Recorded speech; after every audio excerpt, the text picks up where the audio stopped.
Kalau kita melihat laut, jadi teringat nih pagar laut, guys. Gimana ya udah nasibnya pagar laut kemarin itu?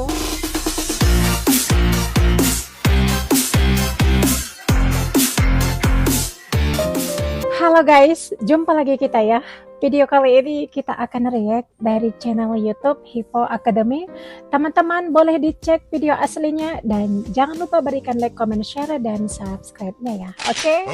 Oke guys, di sini akan kita react. Ada judulnya Malaysia Keheranan, Indonesia Ubah Laut Jadi Lumbung Pangan, Eropa Terdiam katanya. Sering orang bilang guys, Indonesia enggak kekurangan orang pintar, tapi krisis kejujuran. Gimana menurut kalian guys? Pernah ada seorang ustadz dari Malaysia mengatakan orang Indonesia itu hebat-hebat katanya.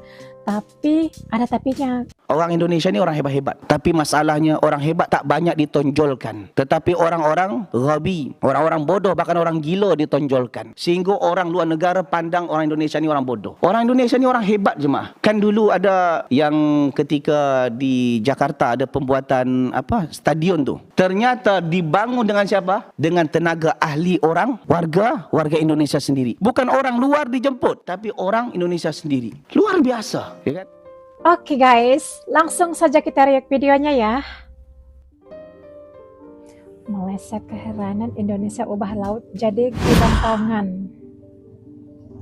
Ketika dunia dilanda ketakutan oleh krisis pangan global dan negara-negara maju saling berebut teknologi serta akses logistik demi menjaga stabilitas pasokan, Indonesia justru muncul sebagai kejutan besar. Bukan dengan memperluas lahan pertanian konvensional atau mengandalkan impor besar-besaran, tetapi dengan mengambil keputusan yang dianggap revolusioner, menjadikan laut sebagai pusat kekuatan pangan nasional. Keputusan ini bukan sekadar respons terhadap kondisi darurat, melainkan perubahan paradigma besar dalam cara negara melihat dirinya sendiri. Dan keputusan ini kini mengguncang perhitungan geopolitik dan ekonomi kawasan, membuat Malaysia terheran-heran dan memaksa Eropa untuk memperhitungkan ulang posisi Indonesia dalam rantai pasok pangan global. Selama bertahun-tahun, Indonesia dipandang dunia sebagai negara agraris dengan ketergantungan tinggi pada sektor pangan berbasis darat. Padi, jagung, kedelai, dan sawit menjadi tulang punggung sistem pangan nasional. Namun, realitas geografis Indonesia sebagai negara maritim dengan laut yang lebih luas dari daratannya seringkali diabaikan dalam perencanaan strategis. Padahal, laut Indonesia menyimpan kekayaan hayati yang luar biasa, mulai dari protein hewani laut, rumput laut, hingga mikroorganisme laut berpotensi pangan tinggi seperti spirulina dan mikroalga. Sayangnya, selama puluhan tahun, potensi itu terpendam, terganjal oleh kurangnya infrastruktur, regulasi tumpang tindih, dan pandangan sempit bahwa pangan hanya berasal dari tanah, bukan laut. Namun titik balik terjadi pada masa pasca pandemi dan konflik Rusia-Ukraina ketika rantai pasok global terguncang. Ketergantungan Indonesia terhadap impor bahan pangan, terutama gandum, kedelai, dan jagung, menjadi ancaman serius bagi stabilitas ekonomi dan sosial. Harga bahan pokok melonjak dan masyarakat dihadapkan pada ketidakpastian. Di saat itu, lahir gagasan besar dari pusat pemerintahan, mengintegrasikan potensi laut ke dalam sistem ketahanan pangan nasional melalui program masif yang disebut Lumbung Pangan Laut Nusantara, LPLN. Program ini tidak sekadar proyek pembangunan, melainkan lompatan strategis yang melibatkan Kementerian Kelautan, Teknologi, Perdagangan, Riset, hingga Pertahanan. LPLN dirancang sebagai sistem nasional berbasis data yang menyatukan budidaya laut, teknologi pemantauan berbasis satelit, dan kecerdasan buatan, serta dukungan finansial bagi nelayan dan pengusaha marikultur. Dalam 2 tahun, lebih dari 6.000 titik budidaya laut tersebar dari Aceh hingga Papua dengan fokus pada komoditas unggulan, tuna sirip kuning, kerapu, lobster, rumput laut tropis, dan mikroalga penghasil protein. Teknologi pengolahan pasca panen juga dikembangkan di kawasan pesisir terpencil, menjadikan laut bukan hanya sumber tangkapan, tetapi juga pusat produksi pangan bernilai tambah. Di tengah pelaksanaan program ini, dunia menyaksikan perubahan signifikan. Ekspor produk pangan laut Indonesia melonjak 61% dalam 2 tahun, dengan pasar utama ke Eropa, Timur Tengah, dan Asia Timur. Asia Timur. Produk mikroalga Indonesia yang kaya akan protein dan digunakan dalam industri pangan fungsional menjadi primadona baru di pasar Jerman dan Perancis. Spirulina Indonesia bahkan mulai digunakan sebagai substitusi protein hewani di perusahaan makanan vegan di Belanda dan Kanada. Indonesia yang dulunya importir setia kini menjadi eksportir dominan di sektor pangan laut berkelanjutan. Malaysia yang selama ini unggul di bidang perikanan tradisional dan ekspor hasil laut mulai merasa terdesak. Pemerintah di Kuala Lumpur menggelar diskusi internal dan terbuka di parlemen mengenai ketertinggalan mereka dalam transformasi ekonomi biru. Mereka menilai bahwa strategi Indonesia telah mengubah peta kekuatan maritim ASEAN, bukan dalam konteks militer, tetapi dalam kekuatan pangan dan perdagangan. Para analis Malaysia pun mengingatkan bahwa ketidaksiapan menghadapi lonjakan ekspor Indonesia dapat mengganggu posisi mereka di pasar regional. Sementara itu, Eropa mulai mendekati Indonesia dengan pendekatan baru. Negara-negara seperti Norwegia dan Islandia melihat potensi besar untuk menjalin kerja sama teknologi perikanan dan energi laut terbarukan. Uni Eropa bahkan mengusulkan skema perdagangan preferensial bagi produk pangan laut Indonesia yang memenuhi standar lingkungan dan keberlanjutan. Ini adalah perubahan besar.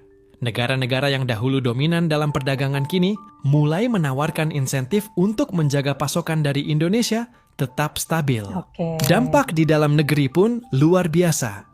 Lebih dari 4 juta nelayan yang dulunya hidup dalam ketidakpastian, kini memiliki akses ke sistem subsidi teknologi, pelatihan digital, dan pasar ekspor. Pendapatan mereka meningkat rata-rata 38%, dan desa-desa pesisir mulai tumbuh sebagai pusat ekonomi baru. Di Maluku, Kalimantan Timur, dan Nusa Tenggara, muncul komunitas baru petani laut yang tidak hanya bergantung pada tangkapan, tetapi juga mengelola budidaya laut seperti petani profesional. Sekolah-sekolah kelautan dibanjiri pendaftar, dan startup berbasis teknologi laut bermunculan dengan dukungan inkubator dari pemerintah dan BUMN. Namun, keberhasilan ini bukan tanpa tantangan. Lonjakan investasi asing dan ekspansi marikultur harus dibarengi dengan perlindungan ekosistem laut dari eksploitasi berlebihan. Konflik antara industri besar dan nelayan. Kalau kita lihat di sini, laut Indonesia itu memang sangat luas ya, lebih luas lautan daripada daratan. Kalau kita melihat laut, jadi teringat nih pagar laut guys. Gimana ya, udah nasibnya pagar laut kemarin itu? Masih dikepling-kepling kah atau sudah dibubarkan? Karena kita lihat guys, Indonesia itu sumber daya alamnya itu sangat luar biasa ya. Indonesia itu sangat kaya raya, apalagi kalau dikelola oleh orang-orang yang tepat. Indonesia ini mungkin negara paling maju di ASEAN, bahkan di Asia Tenggara gitu. Tapi kalau dikelola oleh orang-orang yang tepat, bener nggak? Kalau kita lihat sampai sekarang ya, pagar laut itu nggak ketahuan seperti apa guys ya. Tapi itulah, biarkan menjadi urusan dari pemerintah yang sekarang, ya kan? Banyak pun investasi asing datang ke Indonesia ini, tapi kalau niatnya sudah buruk, ya nggak ada gunanya. Rakyat Indonesia hanya dimanfaatkan, tapi pemerintahnya lah yang bisa menikmati ini semuanya. Benar nggak sih? Teman-teman, jika memiliki pendapat, boleh dong di-share gimana pendapatnya mengenai pagar laut tersebut. Dan langsung saja kita lihat lagi videonya ya. Ini dia videonya. Konflik antara industri besar dan nelayan kecil masih terjadi di beberapa wilayah. Pemerintah pun harus mempercepat harmonisasi regulasi zonasi laut dan memperkuat pengawasan agar tidak terjadi kerusakan ekosistem jangka panjang. Selain itu, peningkatan diplomasi pangan juga dibutuhkan untuk menjaga posisi tawar Indonesia dalam negosiasi dagang global. Melihat tren yang ada, banyak pakar percaya bahwa Indonesia berpotensi menjadi kekuatan pangan laut global dalam 1 dekade ke depan, mengisi celah yang tidak bisa dipenuhi oleh pertanian darat yang semakin terbatas akibat perubahan iklim.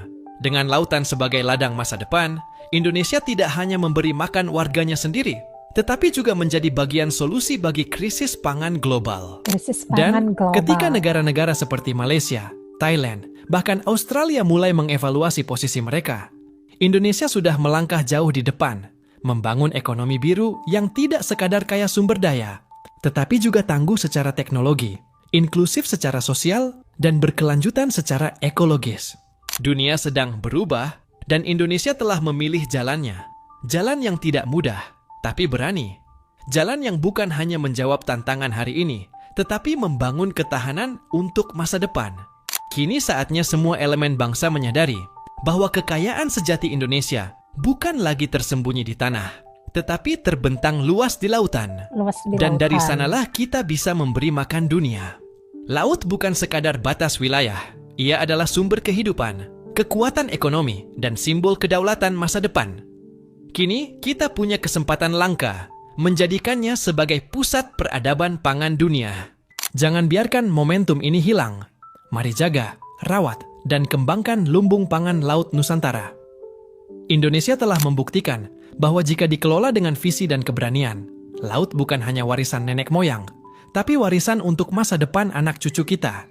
Oke, betul. Oke guys, ya jangan lupa berikan like, comment, share, dan subscribe-nya ya. Ya, seperti ini sudah dijelaskan ya dari channel YouTube Hippo Academy ya. Teman-teman boleh dicek nanti video aslinya. Kalau kita melihat laut, jujur guys, aku jadi teringat nih sama pagar laut gitu. Karena sampai sekarang, apakah udah selesai permasalahan mengenai pagar laut? Karena di media sosial ini sudah agak redup ya guys, yang sering tampil di FYP itu, yang lagi viral nih di media sosial, khususnya di TikTok ya, kita lihat mengenai ijazahnya Pak Jokowi. Ya, kita nggak tahu ya sampai kapan ini baru selesai mengenai ijazahnya Pak Jokowi. Mudah-mudahan semuanya ini akan berjalan dengan baik ya, apa yang diharapkan oleh masyarakat Indonesia. Kalau memang itu asli, alhamdulillah asli. Kalau memang itu palsu, ya kita lihatlah seperti apa hukum yang ada di Indonesia ini. Semoga ditegakkan keadilan dan kejujuran, baik itu untuk rakyat kecil maupun para pejabat tinggi lainnya. Tidak ada pilih bulu guys, harus disamaratakan. Kalau memang bersalah ya bersalah. Jangan karena banyak uangnya ataupun karena balas jasa, ya harus adil dong, ya enggak? Oke lah, biarkan itu menjadi urusan pemerintah, teman-teman, berikan like, comment.